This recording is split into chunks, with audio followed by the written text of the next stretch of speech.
Good evening, everybody. I'm Glenn Coppola, Chairman of the Rutland Agricultural Commission, and tonight we're having an informational session on the Community Preservation Act. Jen Ledger is going to present it, and we'll answer some questions after the presentation.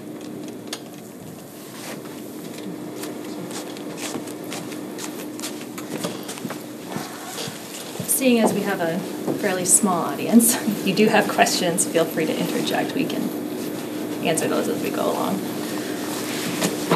All right, so for any of you that may not be as familiar, we want to start with what is the Community Preservation Act. So the Community Preservation Act is a growth tool that allows communities to establish a fund that's specifically dedicated to funding projects in 4 different categories: historic preservation, open space, recreation, and affordable housing. The next big question is, where does the money come from that we fund the CPA with? So the funds are collected with a 1 to 3% annual surcharge to local property taxes. It's up to each community to decide what that percentage of the surcharge will be.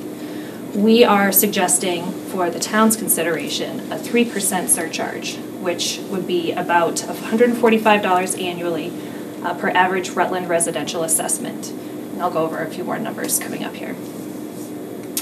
There's also some exemptions that we are looking to include, which would be an exemption for the first $100,000 of assessed property values for both residential and commercial properties across the board. And then there's exemption for low-income housing and low-income and moderate-income housing for seniors. And then additionally, any taxpayer that's receiving a regular property tax exemption under MGL Chapter 59 is also going to receive a prorated reduction in that surcharge amount as well. So those things are all taken into consideration. In addition to the local surcharge that generates funds for the CPA, funds are also distributed from the state at variable rates from the Community Preservation Trust Fund. So 2 pieces of it. There's the local surcharge, which would be from the residents, and then there's matching state funds that are also provided to the town as well. So why are we suggesting 3% instead of a lower percent, or 1% or a 2%? So the way that the state distribution works is there's up to 3 rounds of state distribution. And every participating community that's part of CPA will receive a contribution from round 1. So everybody that's a CPA community gets at least 1 distribution, 1 rounded distribution. Only those communities that are 3% surcharge are eligible for distributions in rounds 2 and 3. So essentially what the state is saying is, if you're willing to invest more in yourselves, we're willing to invest more in your town as well. So being a 3% community maximizes our potential to get up to that 100% matching state funds. For whatever we put in, we have the potential to get 100%. Again, variable rates depending on how the state does, how much money there is in that trust fund, but there is the potential to get up to 100%.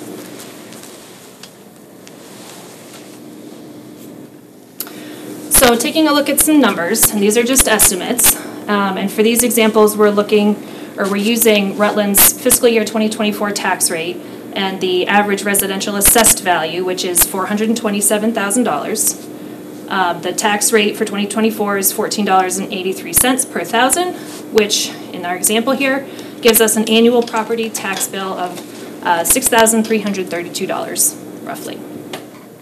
If we calculate in the property tax with the CPA surcharge, how we calculate that is on row D, you'll see the CPA residential exemption, which is that $100,000 that we talked about. So you subtract that from the $427,000 assessed value. So that brings us to $327,000 is what we would be looking at for the assessed value for a CPA surcharge. So the property tax calculation, again, taking $14.83, multiplying that by your $327,000 assessment, that brings the property tax to $4,849. That's what we would use to calculate that 3% now, which is our 3% surcharge, which would be about $145.48. So you would add that total, which is line H, onto your line C for your actual tax bill. So it would be $6,332 plus $145, bringing your tax bill to $6,477.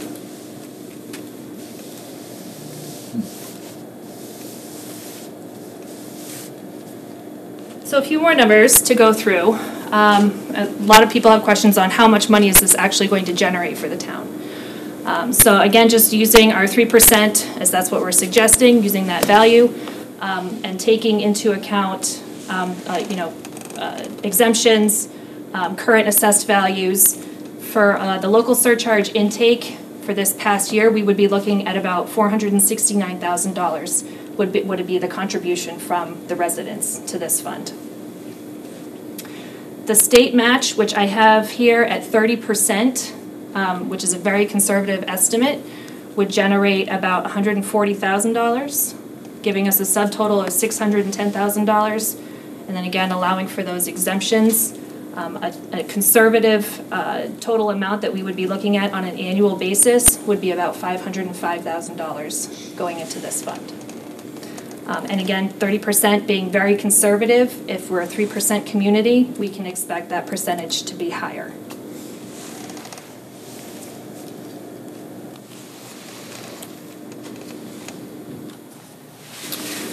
So we're missing out. CPA has been around for about 20 years or so, and the state has been contributing money to CPA communities that entire time. So I have a chart up here of a couple of other local communities that are CPA communities, just to give you an idea of what their surcharge is and how much the state has been providing them over the last 10 years. So we see Phillipston and Templeton are both 3% communities. So just for the 2023 distribution alone, Phillipston received $68,000, Templeton received $277,000. And you can see for those two communities, the state distributions since 2014, so about 10 years. Looking at Templeton, they've gotten $1.6 million in the last 10 years from the state. So that's a lot of money that's just coming in that we can add to this fund for these projects. And then you can see the other communities, West Boylston, Hubbardston, Lancaster, those are all below 3% communities. Well, they still have contributions from the state. You can see their 2023 contributions were lower than the 3% communities, and their 10-year totals are also lower. But again, it's still contributions from the state. And then you can see I have in the parentheses there for 2023, Phillipston and Templeton at 3% did receive 100% matched funds for the 2023 year, and the below 3% communities averaged about 38% for their contributions.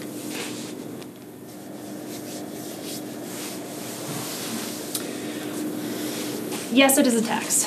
We cannot get away from not trying to call it a tax. It is a tax. We are asking the residents to add more money to their tax bill to contribute to this fund. But it's different. And the way it's different from your standard taxes are that whatever you contribute, we get those matching state funds. Anything that we pay as part of our tax levy, we don't get any additional money from the state for those contributions. This particular fund, you as the community, you as the resident, decide how that money is spent. Not the select board, not the CPC, you as the resident. Anything that goes through CPA that gets expended through that fund has to go to town meeting and be approved. The CPA funds can be used as matching funds that are required for many state and federal grants. So we often hear about grants that are out there, but we can't get them unless we provide matching funds. The state will give us half, but we have to pony up the other half. So a lot of these can be used to open up a lot of grant opportunities for us and even bring in even more money on top of what the CPA fund already offers. As we talked about, the 4 categories that CPA is applicable to: historic preservation, open space and recreation, affordable housing. These funds are dedicated to projects in those categories that are typically underfunded or unfunded. And I think we all know historically in Rutland, there's a lot of those that we would love to see happen but just due to budgetary constraints, we have not been able to afford. So these would be dedicated funds for those purposes. And CPA facilitates knowledge of and participation in proposed community projects. So one of the things that a to-be-formed CPC, the Community Preservation Committee, would do is outreach to you as the residents to find out what you would like to see happen with these funds. What kind of projects would you like to see? What's important to you? That's all part of their research process, is engaging with the residents to find out and make sure that we're spending these funds in a way that the residents really want to see. So how is CPA adopted? Just going through timeline of events. The first step is town meeting vote. So we have town meeting May 11th, on Saturday, May 11th, and it has to pass the town meeting in order to put this initiative on the ballot. So if the article passes at town meeting, we have to form that ballot question, which would require Secretary of State approval. It gets on the ballot for the presidential election, November 5th, 2024.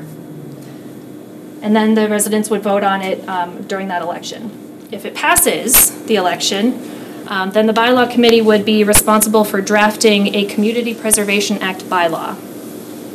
And within that bylaw, we would determine the makeup of the committee, who's on the committee, how is that formed, is it elected, appointed, whatever the parameters are, the duties that we want for the Community Preservation Committee, all of that would be defined in the bylaw. That bylaw would then have to be discussed and accepted at a town meeting, either the annual in May of 2025 or the fall 2025 meeting, depending on the timing. And then once that bylaw is accepted, we would have the Community Preservation Committee be formed. And then we'd be up and running. So how are the CPA funds managed and dispersed? So as we kind of alluded to a little bit already, the CPA committee would be formed. So kind of some of the responsibilities of that committee are to study and research the needs, possibilities, resources of the town with regarding community preservation. So going out, finding documentation. They would have to consult with existing municipal boards, Conservation Commission, Historical Commission, Planning Board, talk to those boards, find out what their needs are, what have they heard from the community, how can we incorporate them into the conversations. And then holding one or more public informational hearings like we just talked about, reaching out to you as the resident on what your needs, what the possibilities are, what would the town like to see as far as community preservation. And then once they have those, there would be a submission process, there would be a review process, and then the CPC would recommend to you as the legislative body at town meeting certain projects that met CPA criteria, and bring those to town meeting for you, again, to vote on and decide if you want to move forward with those projects. For the funds specifically, there is a requirement that 10% of the funds be allocated to each of the three primary categories. It doesn't mean they have to be spent, but they either have 10% either has to be spent or allocated to a fund for historic preservation, open space and recreation, or affordable housing. So 10% each year has to go into those three areas. An additional 5% can also be allocated for administrative and operating expenses for the CPC, for what they need to do to run and to operate.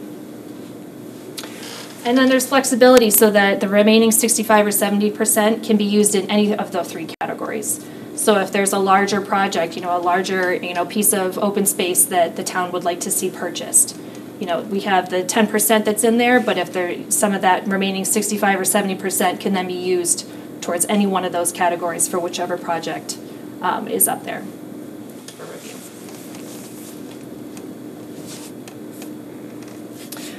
So really, the most important thing here that we really want to convey is that while the Community Preservation Committee accepts proposals for projects, reviews proposals for projects, and all the CPA projects still have to go to town meeting for final approval.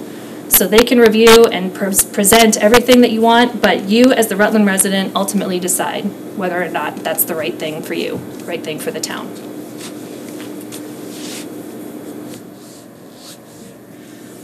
So the next couple of slides, I'm just going to go through a couple of things, two pieces. Some past projects that have already been completed that could have potentially qualified for use of CPA funds, and also some areas that for future consideration, things that we've heard of from town that could, again, utilize CPA funds.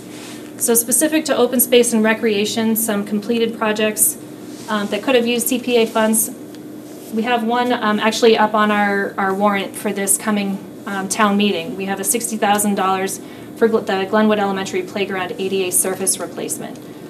That's something that's coming out of the capital stabilization budget, and that's something that would certainly qualify for CPA funds.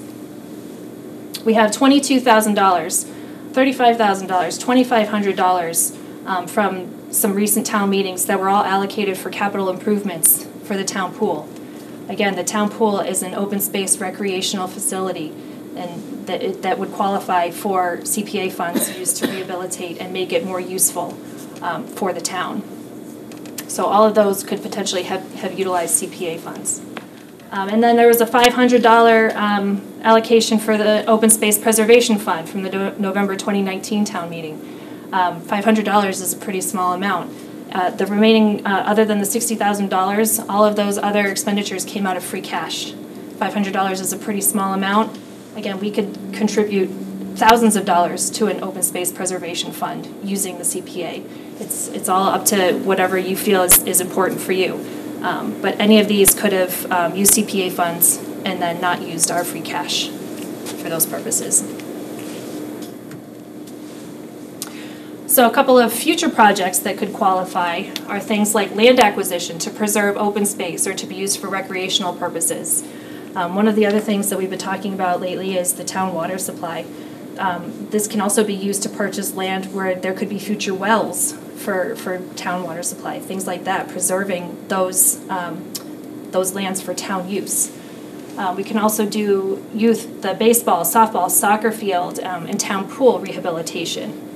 We could create an outdoor recreational complex that would be beneficial to people of all ages. You know, I know there's a lot of youth in town that recreation is a big thing here, but there's also things like pickleball courts, skate parks, you know, anything like that we could create a complex for everybody to enjoy.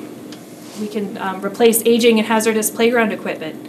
I mean, we just had one of the playgrounds, the one behind Naquag is getting grant funds to be replaced. But the one in front of Naquag was just removed with no plans to replace it, as far as I know. So that's something that was being taken away from the students there that we are unable to replace at this time.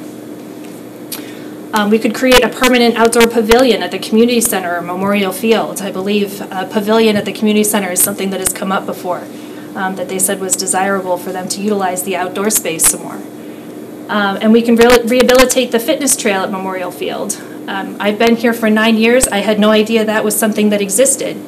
But I think it would be great to be able to bring those back. Again, something that all the residents would be able to take advantage of.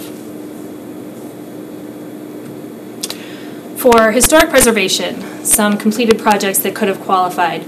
There's a couple of items on here related to preservation of vital town records.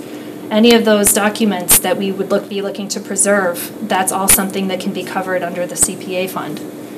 There were the recent $50,000 for the Woodhouse capital improvements. Again, as a potentially historic building in town, there's a process that we'd have to go through, but there is a way for us to be able to allocate money for those buildings in town that are deemed historic or have historic value for us.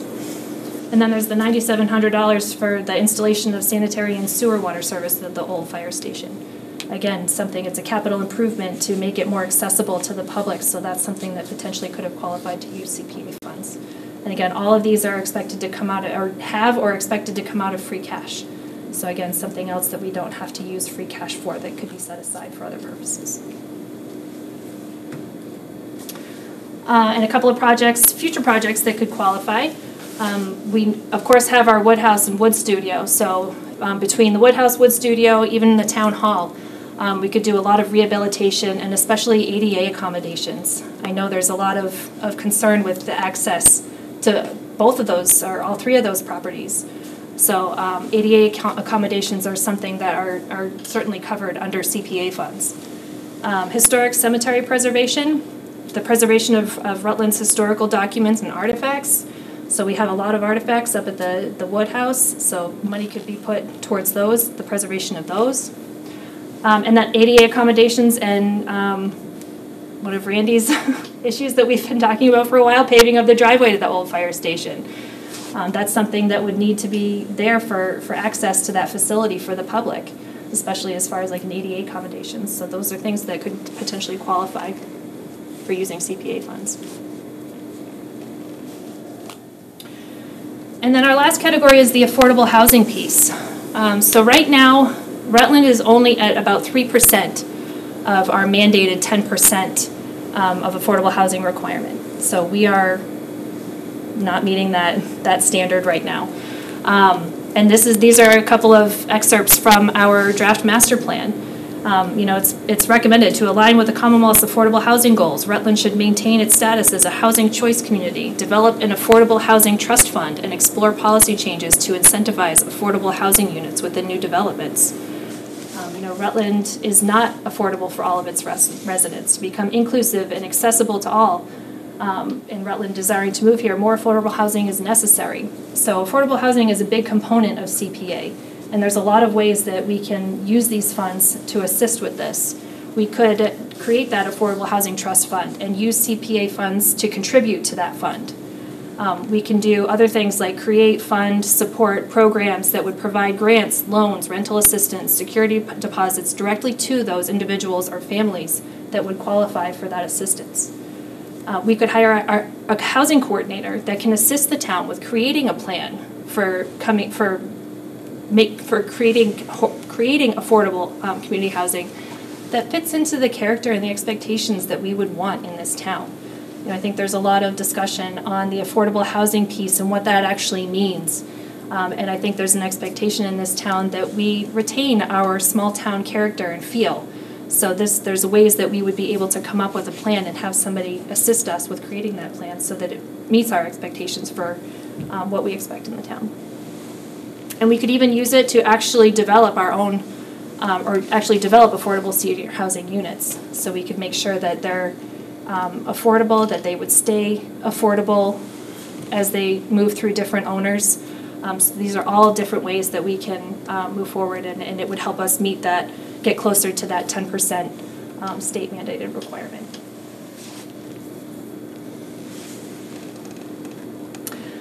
I have a couple of testimonials. If anybody is willing to listen to them, they're very short, but it might just give you an idea of some other communities that are CPA communities, how they've been using funds, how their experience has been as a CPA community. I will try and click on these. I don't know how the volume is going to be, so give me a minute here and we'll see how this might work.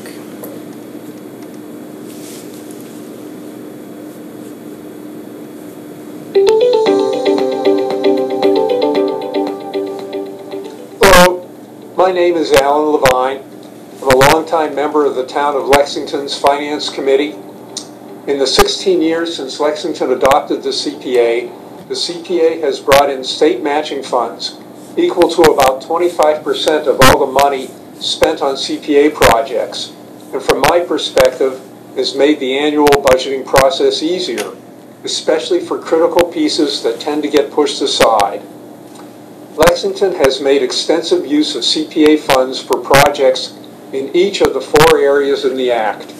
Over 40 units of affordable housing have been created, and large contributions have been made to the preservation of the affordable housing developments and scattered site units that predate the CPA. And over 16 recreational facilities have been created or preserved. I think only a relatively small fraction of these projects would have been funded if Lexington had not adopted the CPA. It is helping the town properly care for its valuable assets. Our CPA program has solid support as it makes Lexington a better place to live. Thank you.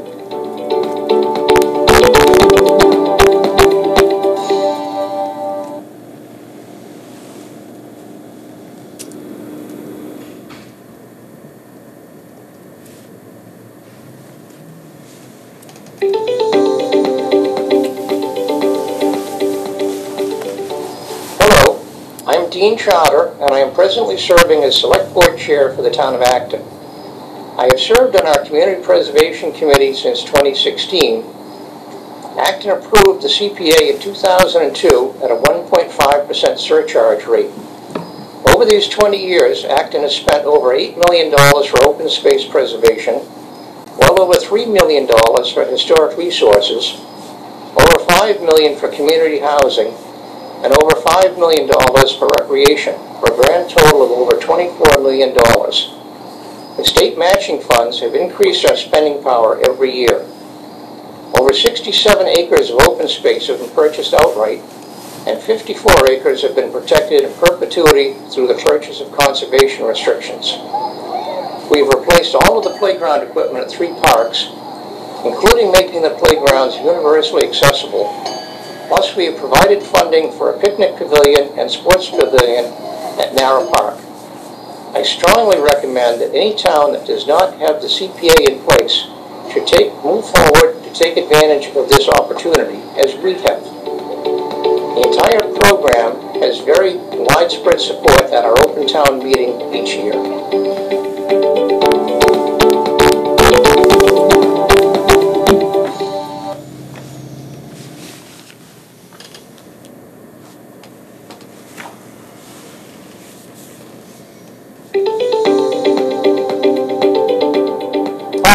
My name is Kurt Bellavance, and I'm the chair of the Peabody Community Development Authority.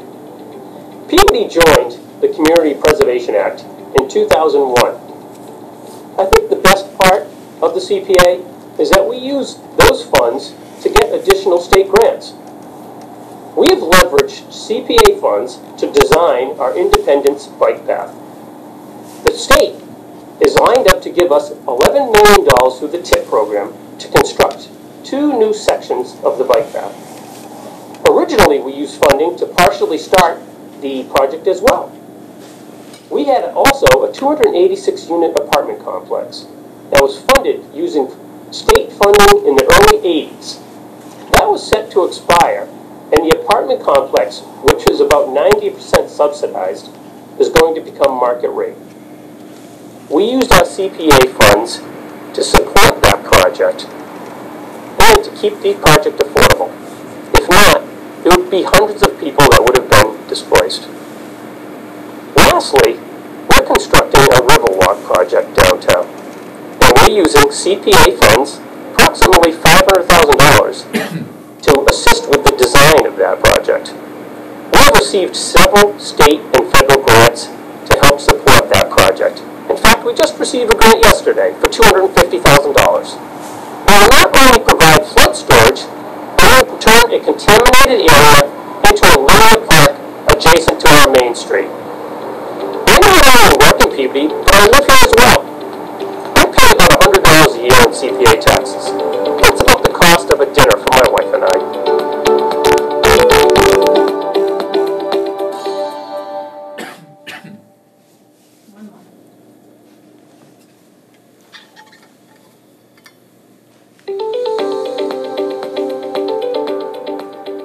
Hello, my name is Stephen Sadwick, and I'm the Assistant Town Manager of Tewksbury.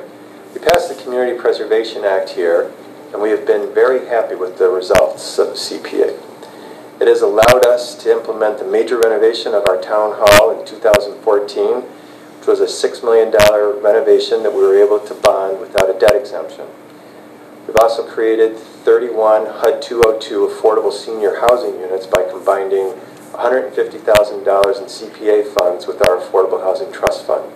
In addition, we've put $450,000 to preserving town records and $600,000 to a new athletic field. The Community Preservation Act has accomplished exactly what it was supposed to do in Tewksbury.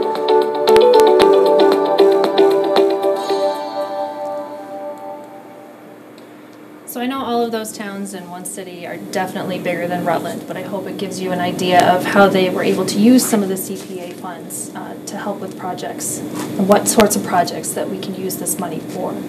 I have a couple of other links here. We'll be posting the slide presentation on the website, but these links are also on there. Of course, a link to the Rutland site for additional information, as well as a link to the Community Preservation site as well. And we thank you for coming and learning more about the Community Preservation Act. I'll happily take any questions if anybody has any. I have to say thank you for doing this. Let me turn the lights on, guys, sorry. Oh, good grief. Let's see. It's shown from way back when we first started talking about this many years ago. And I just hope that this time it will go through. It shows what could and should have happened. And the first part of it was, I hate to say this, absolutely the best thing. It's the community that will be running this. And to me, that's what brings the community together when they have to do things like that. So thank you for that.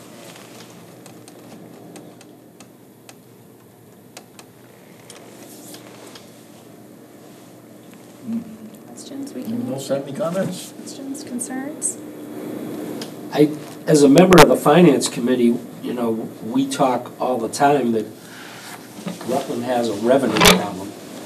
And we are always looking for creative ways to try and fund things that unfortunately we can't always fund. And to me, this makes all the sense in the world, you know, particularly as you explained in the first few slides, that if there are people that can't afford it, there's provisions so that it is not an extra burden on them, but for the majority of us that can afford a dinner, to cut out one dinner a year and contribute it to what's going on in the town so that we get additional funds, that's going to help solve our revenue problem. Because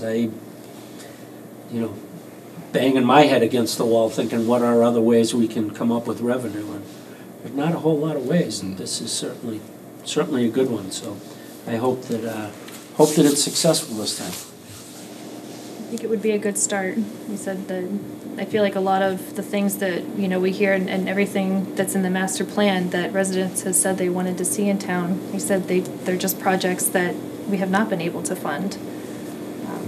So this is a way that we can say we want to invest in our town and in these areas. We want to make sure we have money for these things specifically, regardless of what the budget for the rest of the town looks like. We're always going to have to balance budget, operating budget, but this is a way for us to ensure that things that are important to the town have a dedicated funding source and be able to pursue those projects to make living here better. If I may, I think one thing for me that really stuck out was the opportunity that would free up free cash that we're allocating to a lot of the projects that would qualify for CPA. So we're asking residents to pay a little bit more, contribute a little bit more. With the 3%, we're trying to maximize the return on investment that we're getting back from the state, that then would free up free cash for other projects, capital plans that aren't included in CPA or go into support revenue or whatever. So I think that to me, seeing that is huge, that the CPA money is allocated for those specific areas that we hear again and again. And it's not to say that, we're suggesting the 3% to give us kind of a good starting point, a good little nest egg to build up and start doing some of these projects. But it doesn't have to stay 3% forever. If we get, 5-10 years down the road and we're like, okay, we have a good fund here for projects that we'd like to accomplish, we bring it right back to town meeting and we can adjust the surcharge rate. I will say from what I've read, there's 196 communities in Massachusetts that are CPA communities. Not a single one of them has repealed it since they've implemented it. Some of them have reduced their surcharge, but none of them have repealed it since they've enacted or adopted it. It's always good to have that funding. Even if we do all the projects, we have enough money to do every project that we want in town. Like we talked about, some of that money can be used for that grant funding, getting those requirements, putting design in place, using money for matching state and federal grants, and just put us in a better position to be able to do more with that way. think the majority of the people that come to Rutland is coming for the community spirit of things, whether it's the 4th of July, the concert or the commons that we physically do. And Community Preservation Act all revolves around that, community support, pulling together. The communities that don't have it, you often think about their community spirit isn't nearly as high as Rutland is.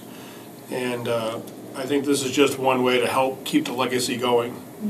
I think it's critical that everybody considers CPA, whether they want the 1% or the 3%, that's non-relevant. I think you gave a great case of how we can maximize the potential dollars that could come from the state to help with it. And I think it's just very positive for the people to consider doing this to keep the community that they want. I think one other comment that you had talked about is the master plan. You know, majority of the people don't even look at the master plan. You hear about it at meetings, and 88% of the people want Rutland to stay the way it is. Well, Rutland can't stay the way it is just because of dollars and cents, right? I mean, people with open space often want to put something there that can generate more income than what's currently going on there. But this act is to help keep the community spirit similar to what it is. And I think if people had the time or energy or understood where the master plan was coming from, the people that are surveyed that do the master plan, I would assume would all vote for CPA. So I just think things like that should be taken into effect. There's a lot to learn about it. I think you did a great job of simplifying it for the Rutland residents to see it on our town website. It's phenomenal. If they want to learn more about it and getting into the weeds of the particular details of things, they certainly go to the CPA state webpage, which is phenomenal. That's there, but there's an awful lot there, and you could easily get lost within that page. There's 2 people there that some of us have reached out to ask questions to that we didn't understand, and pretty much the answers were on the page if we could find it. But they're very helpful to it. Originally, they used to come out and help us at meetings like this to make the public more educated, but with 196 communities and more thinking about coming in, it's difficult for them to manage their time to do that. So kudos to you, Jen, for all the extra work that you put into this power program to make it easier. I think that the challenge that we have is as long as we educate the people and they understand what it is, and if they're able to afford it, it's could be a win for everybody, the townspeople as well as the town. Agree.